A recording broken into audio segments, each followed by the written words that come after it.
me to comment on what's going on in the UK at the moment with, I don't know, I guess Boris Johnson got COVID and then he was told he was overweight, and so then he recovered from a COVID and he came out and he was like, everybody needs to lose weight because obesity is a risk factor for COVID, and now, I don't know, there's this NHS initiative.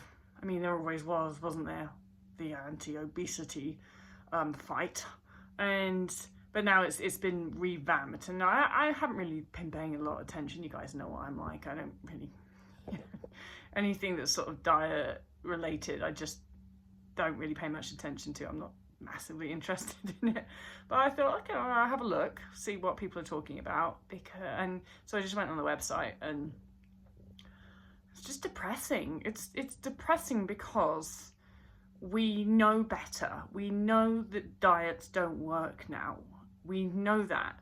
We know that actually we have evidence to support that diets just make people's bodies gain more weight in the long run as a protectionary mechanism against dieting, against energy deficit, against perceived famine. And the reason for that is because our bodies are really smart. And so if your body wants to be a certain size and you decide to diet because, I don't know, it's not fashionable, or someone told you to, then guess what? Your body's not just going to go along with that. It's going to fight it. And because your body sees dietary restriction as a threat to it, because our bodies have evolved over thousands of years, struggling through famine and whatnot, the most intelligent answer to that, or the most relevant answer to dietary restriction for most people's bodies, is actually to store a bit more, isn't it? We know this. We know this because we have seen it happen.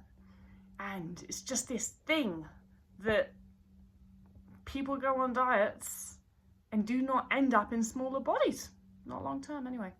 So that's the bit that's depressing to me, is that, you know what, that we've seen that diets make people fatter. So therefore, if you really do need to wage war on people's bodies to try and make them smaller, that isn't the answer. It's not going to work. It's a load of effort and it's a load of money, and all it's really going to do is affect the people that already have food restriction issues and make their food restriction issues worse. And for people that don't have food restriction issues, it's not going to do anything apart from possibly give them food restriction issues. So it's problematic, that's for sure. And what made me laugh a bit looking at the website is, I know they're going to deploy something like a national food strategy. I'm thinking, like, what? They're going to put the entire nation, put all of the UK on a meal plan. Oh, God. And then this other part that I was reading that really stood out to me. So it was something like, we know that people are eating too much, and that a lot of people eat between 200 and 300 calories a day more than they're supposed to. And I'm sitting there thinking, like, 200, 300 calories a day is nothing. It's nothing. Your body is so much smarter than that. You really think that eating an extra couple of biscuits a day is going to lead to obesity? You really think that the human body can't sort that out? You really think that the human body can't process extra? You really think that it's just so depressing that there's that sort of amount of disrespect? And the thought, that the idea that actually what's leading people's bodies down a path to obesity is dietary restriction, that's kind of like completely crazy and out there. But the idea that a couple of biscuits a day is leading people to morbid obesity, that's totally valid. Yeah, totally valid. I can totally see that. It's just like, what? What is people's obsession with calories and thinking that it's so important? 200, 300 calories is nothing. I can eat that absent-mindedly in a snack and not even know I've done it. I have no idea how many calories I eat a day, and I know that it's not the same amount every day. So therefore, I don't even know how many calories above what I'm supposed to be eating according to the NHS I'm eating, because I don't even know how many calories I'm eating a day. And guess what? My body pretty much stays the same size. God, probably, and then it's like, so some people regularly eat 500 calories a day more than they need to. What's that? A medium fries compared to a small fries? A large fries compared to a medium? It's just fucking nothing. 500 calories is not a big deal to your body. And it's all this focus on, so if you're eating 500 calories, and it didn't say how many calories they think that you should be eating, it just said that they think that you're eating 500 calories more than you think you should be eating. But it's just pulling numbers out of the sky, and they're very sort of like small numbers as well. Like if it was saying to me some people are eating 20,000 calories more than they should do every day, I might be like, well, that's kind of like more of that's a number I can grab at. But 500 calories, what is that? It's just nothing. It's like, yeah.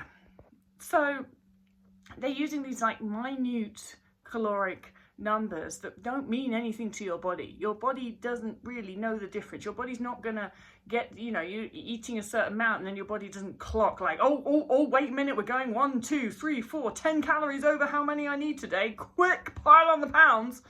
It doesn't do that. It's an organism. And that's depressing in itself, because I know a lot of people are going to read that website and go like, oh gosh, I might be eating 200 calories more than I need to eat every day. I better cut something out. And then all they're actually doing is worsening the problem, because they're going to probably already eating too little, because they're probably already restricting. So then they're going to cut something out and their body's going to go like, not enough energy coming in. I know what to do. I'm going to lower metabolism and store fat because I'm smart. And all of that based on really unfounded science, because nutritional science doesn't really know how we process calories. It's just making guesses, and it's doing correlational studies and drawing conclusions from those. It's all a little bit grey. So then to actually put a number to that and put it on a national website, oh man, just think you're asking for trouble. So my prediction is that it's not going to work. So that's the big overarching prediction. The secondary one is that eating disorders and anxiety around food will increase, so stress levels in general will increase. And my other prediction is that obesity will likely rise the more that people restrict food and the more that people diet. So those are my thoughts. You know what is a really good way to actually allow your body to be healthy and function the way it needs to function? It's just to not restrict food and allow your body to figure it out. And your body, because your body wants to optimize health, it will find your optimally healthy way of eating, and it will find balance. And the road to getting to balance might look a little bit up and down. It could look drastically up and down. And if you've been restricting food for any length of time, your road to finding balance is going to look like mountainous up and down. And it's going to look like mountainous ups, because you're going to eat a mountainous amount of food to start with. But you know what? When your body and your brain get the idea that restriction is not coming, that famine is not coming, and that there is food security, not food scarcity, it will settle down and you'll fall into a naturally balanced diet. And I think that there are ways, lots of ways, that people could lead quote unquote healthier lifestyles. But like going to dietary restriction is just a cop-out. It's just a cheap shot. It doesn't work. We know it doesn't work. So stop pretending it does, and stop looking like you're doing something because you're telling people to restrict food. It's a cheap shot. We know it doesn't work. We have no evidence to actually show that dietary restriction leads to long-term health benefits in the majority of the population. We have a fair amount of evidence to show that diets actually make people larger. So just stop it. That's all I've got to say.